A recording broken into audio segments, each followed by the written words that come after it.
ఇప్పుడు ప్రస్తుతం భారత ప్రధానమంత్రి విదేశీ పర్యటనలో ఉన్నారు. 5 దేశాల్లో ఆయన అవును. పర్యటిస్తున్నారు. దాంట్లో ప్రధానంగా నిన్న యూఏఈలో పర్యటించారు. అవునండి. అక్కడ యూఏఈలో హై లెవెల్ మీటింగ్స్ జరిగినాయి.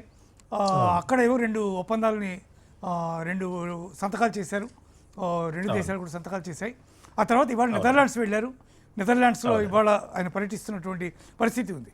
అంటే ఆయన చేస్తున్నటువంటి పర్యటనలు కానీ ఇవన్నీ కూడా హర్ముజ్తో సంబంధం లేకుండా నేరుగా భారతదేశానికి ఆయిల్ సరఫరా, లేకపోతే ఫెర్టిలైజర్ సరఫరా, లేకపోతే గ్యాస్ పైప్ లైన్ డైరెక్ట్గా వేయడం, ఇటువంటి అనేక ప్రతిపాదనలు వస్తున్నట్టుగా సమాచారం ఉంది. ఈవెన్ ఓమన్ నుంచి కూడా డైరెక్ట్గా గ్యాస్ లైన్ పైప్ లైన్ వేసేటటువంటి ఎస్టిమేట్స్ ఎంత అవుతాయో చూడాలని చెప్పి కూడా ఆయన కింది స్థాయిలో ఆదేశాలు జారీ చేసినట్టుగా సమాచారం తెలుస్తోంది.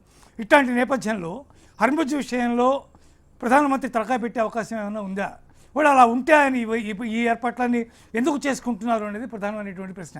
అంటే దీర్ఘకాలాన్ని దృష్టిలో పెట్టుకుని, భవిష్యత్తును దృష్టిలో పెట్టుకుని ఈ ఏర్పాట్లు చేస్తున్నారా, లేకపోతే అసలు వాటిలో తలదూర్చడానికి ఇష్టం లేదని మనం భావించాలా? ఓవరాల్ గా తీసుకుంటే అండి, హర్ముజ్ జలసంధి వంటి జటిలమైన సమస్యల నుంచి భారత్ ని బయటికి ఎలా పడేయాలని భారత ప్రభుత్వం చాలా నిరంతరం ప్రయత్నిస్తోందండి. అటు పక్కన ఇరాన్ తో మాట్లాడుతోంది, ఇటు పక్కన గల్ఫ్ దేశాలతో మాట్లాడుతోంది. ఆ ప్రక్రియలోనే ఒక ముఖ్యమైన ఘటన నిన్న చూసాం మనం. మన ప్రధాని వెళ్లి అక్కడ యునైటెడ్ అరబ్ ఎమిరేట్స్ లీడర్షిప్ తో మాట్లాడటం జరిగింది. ఇటీవల కాలంలో కనుక మనం గమనించినట్టయితే యునైటెడ్ అరబ్ ఎమిరేట్స్ కి భారత్ కి మధ్య సంబంధాలు చాలా మెరుగుపడ్డాయి. అంతేకాదు యునైటెడ్ అరబ్ ఎమిరేట్స్ రూలర్స్ ఎవరైతే ఉన్నారో జనవరి ఫిబ్రవరిలోనే వచ్చారు, మొన్నే వచ్చారు. లాస్ట్ విజిట్ కనుక మీరు గమనించినట్టయితే చాలా హుటాహుటిని వచ్చి ఆయన పొద్దున్న వచ్చి సాయంత్రం వెళ్ళిపోయారు. వాళ్ళ ప్రిన్స్ అల్ నహయాన్ అంటారు కదా, ఆయన వచ్చి వెళ్ళిపోవటం జరిగింది. చర్చలు జరగటం జరిగింది. అంటే భారత్ పెద్ద పాత్ర పోషించాలి అని యునైటెడ్ అరబ్ ఎమిరేట్స్ లో చాలా కోరిక ఉందండి. వాళ్ళు మనతో సంబంధాలు కూడా పెంచుకోవటం జరుగుతోంది. తర్వాత ఇంకొకటి ఇక్కడ గమనించాల్సిన విషయం ఏంటంటే, నిన్న భారత్ ప్రధాని యునైటెడ్ అరబ్ ఎమిరేట్స్ కి వెళ్ళినప్పుడు పలు ఇంపార్టెంట్ ఒప్పందాలు జరిగాయండి. ఒకటి framework of strategic defence agreement అంటారండి, పార్ట్నర్షిప్, అది సంతకం చేయటం జరిగింది. అంటే ఈ డిఫెన్స్ రంగంలో యునైటెడ్ అరబ్ ఎమిరేట్స్ భారత్ ఎలా వ్యవహరించాలి అని. అంటే మనం అలయన్సెస్ పెట్టుకోం కదా, పెట్టుకోకపోయినప్పటికీ ఈ డిఫెన్స్ రంగంలో, రక్షణ రంగంలో భారత్ యునైటెడ్ అరబ్ ఎమిరేట్స్ కలిసి ఎలా పనిచేయాలి అన్న దాని మీద చాలా చర్చ నడిచి ఒక పార్ట్నర్షిప్ అగ్రిమెంట్ వచ్చింది. దానిలో ఏమిటంటే మిలిటరీ ఎక్సర్సైజెస్ చేయటము, సైబర్ డిఫెన్స్, తర్వాత ఇండస్ట్రియల్ కొలాబరేషన్, ఇలాంటి వాటి మీద ఒప్పందం కుదిరిందండి. అది చాలా ఇంపార్టెంట్. ఎందుకంటే యునైటెడ్ అరబ్ ఎమిరేట్స్ లేదా గల్ఫ్ దేశాల్లో వాళ్ళు చాలా మంది వాళ్ళు భారత్ వైపు చూస్తే కనపడుతుంది ఏంటంటే, అరేబియన్ మహాసముద్రం మీద పవర్ఫుల్ ఇండియన్ నేవీ కనబడుతోందండి. ఆ నేవీని మనం వాడుకోవటం ఎలా, దాని నుంచి మనం లాభపడటం ఎలా అని వాళ్ళు చాలా కాలంగా ప్రయత్నిస్తున్నారు. మన వాళ్ళు ఏం చెప్తున్నారంటే, మీకు కావాల్సినప్పుడు ట్రైనింగ్ ఇస్తాం, మీకు కావాల్సినప్పుడు మనం కలిసి కొన్ని వెపన్ సిస్టమ్స్ డెవలప్ చేయొచ్చు, అలయన్స్ చేసుకోకుండా మిగతావన్నీ కూడా మనం ఎలా చేయాలనే దాని మీద చర్చ నడిచిందండి. తర్వాత చాలా ఇంపార్టెంట్, హర్ముజ్ జలసంధి నుంచి నేర్చుకున్న లెసన్ ఏమిటంటే, స్ట్రాటజిక్ పెట్రోలియం రిజర్వ్స్ అంటాం కదండి. స్ట్రాటజిక్ పెట్రోలియం రిజర్వ్స్ అంటే దాదాపు 60 నుంచి 70 రోజులు లేదా 90 రోజుల పాటు ఒక కంటైనర్స్ లో, భూగర్భంలో పెద్ద ఎత్తున ఆయిల్ సేవ్ చేయడం జరుగుతుందండి. వాటి యొక్క సైజ్ పెంచాలి మనం, వాటి యొక్క క్వాంటిటీ పెంచాలి. సో దానిలో మనం ఏం చేస్తున్నామంటే, అబుదాబి ఆయిల్ నేషనల్ కంపెనీ అని ఉంది కదా, ADNOC అని, అబుదాబి నేషనల్ ఆయిల్ కంపెనీ అంటారండి. దాంతో మన భారత్ కంపెనీస్ ఒప్పందాలు కుదుర్చుకున్నాయి. ఈ స్ట్రాటజిక్ ఆయిల్ రిజర్వ్స్ అని ఏవైతే ఉంటాయో, నిక్షేపాలు పెట్టడం, ఇట్లా పెద్ద ఎత్తున స్టోరేజ్ క్రియేట్ చేయటం ఎలా అనే దాని మీద పలు కీలకమైన అగ్రిమెంట్స్ చేయటం జరిగింది. ముందు రోజుల్లో మనకున్న స్ట్రాటజిక్ ఆయిల్ రిజర్వ్స్ 60 days నుంచి 90 లేదా 90 నుంచి ఇంకాస్త పెంచటమా అన్నది దాని మీద వర్క్ జరగబోతోంది. పెద్ద ఎత్తున ఇన్వెస్ట్మెంట్స్ రాబోతున్నాయండి. తర్వాత ఇది ఎందుకు చేస్తున్నాం అంటే, హర్ముజ్ జలసంధి మూసుకుపోయింది, రేపు పొద్దున్న తెరుచుకున్నాక మళ్ళీ ఎప్పుడన్నా ముందు రోజుల్లో మూసుకుపోవచ్చు, లేదా అటువైపు రెడ్ సీలో బాబే మండబ్ అని ఇంకో జలసంధి ఉంది కదా, అలాంటివి మూసుకుపోయినా మనకి ఇబ్బంది రాకుండా ఉండటానికి మన రిజర్వ్స్ పెంచుకునే ప్రయత్నంలో ఇది నడుస్తోందండి. అలానే ఇంకో ముఖ్యమైన అగ్రిమెంట్ ఏం చేసామంటే, ఈ ఎల్ఎన్జి సప్లైస్ ఏవైతే ఉన్నాయో, గ్యాస్ సప్లైలు ఏవైతే ఉన్నాయో చాలా పెద్ద ఎత్తున మనం కటార్ నుంచి తెచ్చుకుంటున్నాం కదా. కానీ అక్కడ కటార్ రిఫైనరీ మీద ఇటీవల బాంబింగ్ జరిగింది. అవును సార్. అఫ్ కోర్స్ దాని యుద్ధం ఆగిన తర్వాత మళ్ళీ మనం దాని నుంచి తెచ్చుకోవచ్చు, కానీ ఎంత తెచ్చుకోవచ్చు, వాటి యొక్క ప్రొడక్షన్ కెపాసిటీస్ ఎలా ఉన్నాయి ఇంకా తెలియదు.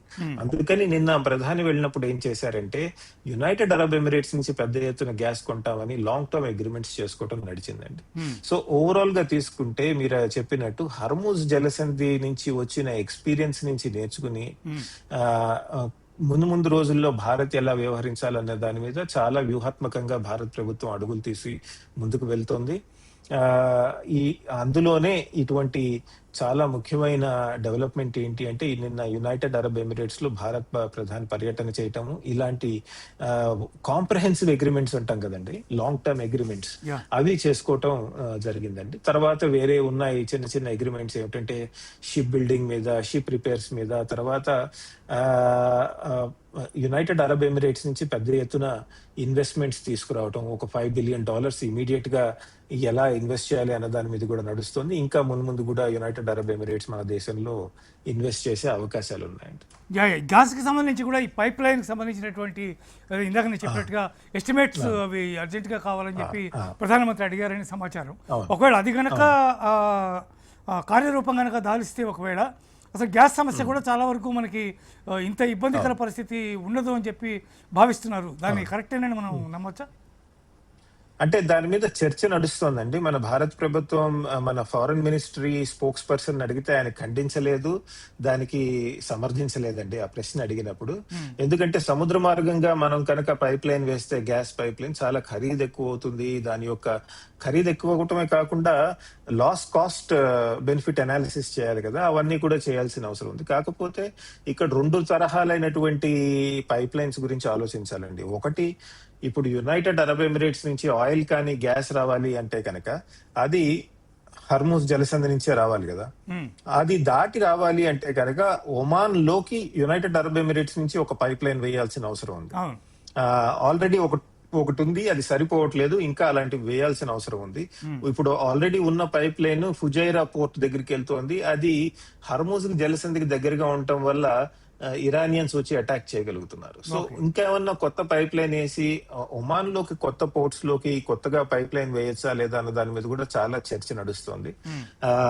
యునైటెడ్ అరబ్ ఎమిరేట్స్ నుంచి కానివ్వండి, లేదా అటు సౌదీ అరేబియా నుంచి అరేబియన్ సీ వైపుకి ఒక పైప్ లైన్ వేస్తే ఎలా ఉంటుంది అన్న దాని మీద ఆలోచన నడుస్తుందండి. అదొక డైమెన్షన్. అక్కడి నుంచి భారత్ కి సముద్ర మార్గంగా ఇంకో పైప్ లైన్. ఈ రెండు అంశాలు ఉన్నాయండి. ఫస్ట్ ఇది ఈజ్ మోర్ ఫీజిబుల్. ఏది అరేబియన్ పెనిన్సులాలో సౌదీ అరేబియా నుంచి యునైటెడ్ అరబ్ ఎమిరేట్స్ నుంచి ఒమాన్ లోకి పైప్ లైన్ వేయటం అనేది అంత ఏమీ ఇబ్బందికరమేం కాదు. మొదటి దశ అది చేస్తే కనుక మిగతా తర్వాత ఆలోచించవచ్చు. నా ఉద్దేశంలో ఈ మొదటి దశ దాని మీద ఎలా ముందుకు వెళ్ళాలి అనే మీద చర్చ నడుస్తుందండి. సరే, అంటే ఇవన్నీ ఇట్లా ఉంచితే ఇప్పుడు ఈ ప్రతిపాదనకి భారత్ ఎలా స్పందించే అవకాశం ఉంది? ఇంతవరకు దాని మీద ఏమి స్టేట్మెంట్స్ కానీ లేకపోతే అవన్నీ ప్రత్యేకంగా ఏమీ జరగలేదు. ప్రధానమంత్రి దీనికి ఒప్పుకునే అవకాశం ఉందని మీరు అనుకుంటున్నారా? అంటే కాస్ట్ బెనిఫిట్ అనాలిసిస్ ఇలాంటివన్నీ చేయాలి కదండి. దాని తర్వాతే మన అంటే ప్రధానమంత్రి మాట్లాడటం అంటే హైయెస్ట్ లెవెల్లో మాట్లాడటం, ఒకసారి మాట్లాడిన తర్వాత వెనక్కి వెళ్ళటం జరగదండి. సో కాబట్టి ఆచితూచి వ్యవహరిస్తున్నారు మన అధికారులు కూడా. అందుకనే దాని మీద ఒక క్లియర్ స్టేట్మెంట్ ఇవ్వట్లేదు. ఎందుకంటే కాస్ట్ బెనిఫిట్ అనాలిసిస్ ఒకటి చేయాలి, తర్వాత ఆ పైప్ లైన్ యొక్క భద్రత, సెక్యూరిటీ ఎలా ఉంటుంది అని కూడా చూసుకోవాల్సిన అవసరం ఉంది. సో ఇలాంటి చాలా అంశాలు ఉన్నాయి. అంతేకాదు India, middle east, Europe economic corridor అని 2023లో ఒక ఐడియాని భారత్ కూడా ప్రవేశపెట్టిందండి. మిగతా దేశాలతో కలిసి ప్రవేశపెట్టింది. అదేమిటంటే అరేబియన్ పెనిన్సులా నుంచి పైప్ లైన్స్ వేయటం, అటు యూరోప్ కి ఇటు భారత్ కి ఎనర్జీ ఎలా తీసుకురావాలి అనే దాని మీద ఇరాన్ వార్ జరగక ముందు నుంచే చర్చ ప్రారంభమైందండి యాక్చువల్లీ. కాకపోతే దాని మీద ఫీజిబిలిటీ స్టడీస్ నడవాలి, అవన్నీ చేయాలి, అవన్నీ చేస్తున్నారు. దాని తర్వాత ఒక ఫార్మల్ పొజిషన్ తీసుకోవడం జరుగుతుంది భారత ప్రభుత్వం.